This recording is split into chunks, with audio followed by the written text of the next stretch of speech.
absolutely proved me wrong so far. But pivoting over to the Ravens game, I think it's really if you play 60 full minutes, and that's what I feel like I've been asking since the Steelers game, maybe their last loss before that Buffalo one, and to rip off 10 straight, to think the sky's falling and they're fool's gold. I think if you lose back to back, that argument becomes so much stronger. I think right now it's you had a bad half. Any given Sunday you can lose in the NFL. I've been saying it for weeks. Bad teams beat good teams all the time, and the Bills are not a bad team. They are a playoff team. They are the AFC East champs for the last 5 years and counting, depending on how this season goes. The Patriots can still lock up the division.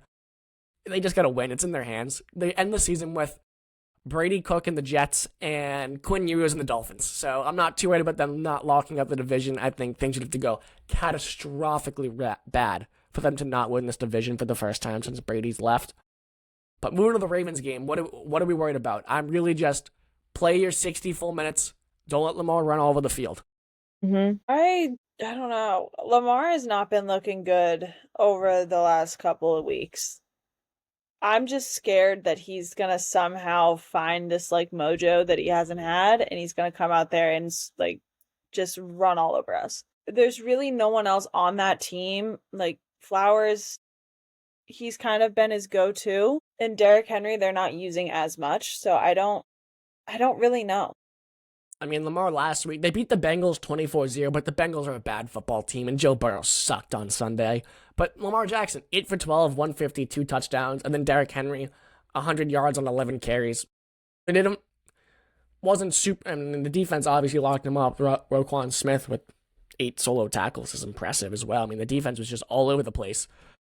But yeah, I'm not too worried about them because, again, they've been injured. Derrick Henry's on the older side. I still think it's going to be a problem without Milton Williams in the middle. And if Spillane's out again this week, I'd be worried about that.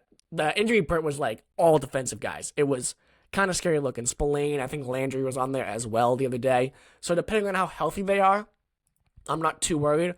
But I think this is a time when you're starting to realize, okay, Milton Williams, we miss you. Spillane, we miss you in the middle as a linebacker. Like, we need these guys to come back healthy for a playoff run because they are vital parts of this defense. So I think if they're healthy, they'll be fine. But more important to me, play 60 minutes, and in the second half, the offense needs to come out hot. They can't get cold again. I feel like that's been I think you make a great point, Sarah, where they've been up big at half, and they just kind of crawled to the finish line. I want to see them finish strong. It's been the first drive's been the issue for the defense, and then it's been the second half for the offense, and the first drive was spectacular for the offense on Sunday. Probably their best drive of the season.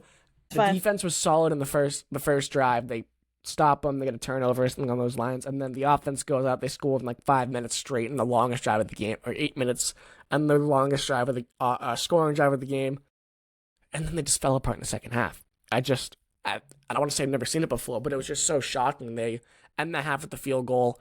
They're up 21-7 or something like that, or 24-7, something like that, and then they just come out and can't do a thing. Their only real offensive spark was a long touchdown run on a breakaway, which you can't really plan for from Josh's guy Travion. And you can't plan on that. That's not a offensive system you can rely on for, okay, we're going to kind of suck, but Travion's going to break one away for 50, and that's going to help. No, they need to figure out a way to be offensively capable in the second half and finish out games. And the last thing I'll say about what they need to do before we move on to the picks for this week, unless anybody else has thoughts, the red zone defense needs to get some stops. Like, if you get you force 2 field goals in that game and not touchdowns, the Patriots win that game. And I know that's not groundbreaking information, but the red zone defense is very bad. And the defense looks good because they don't allow teams to get to the red zone.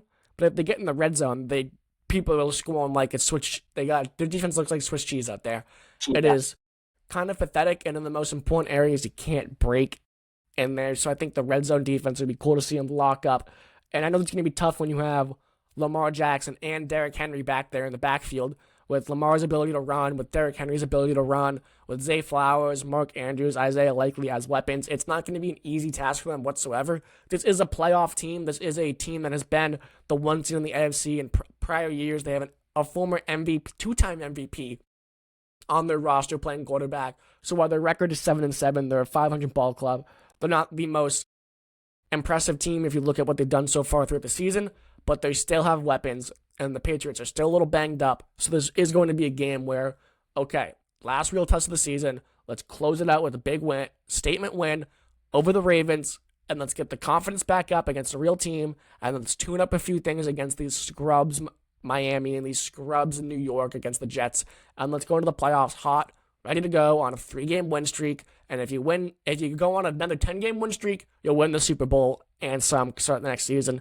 So I'm pretty confident going into this game, and I feel good about it, despite all of the things the Ravens have going for them.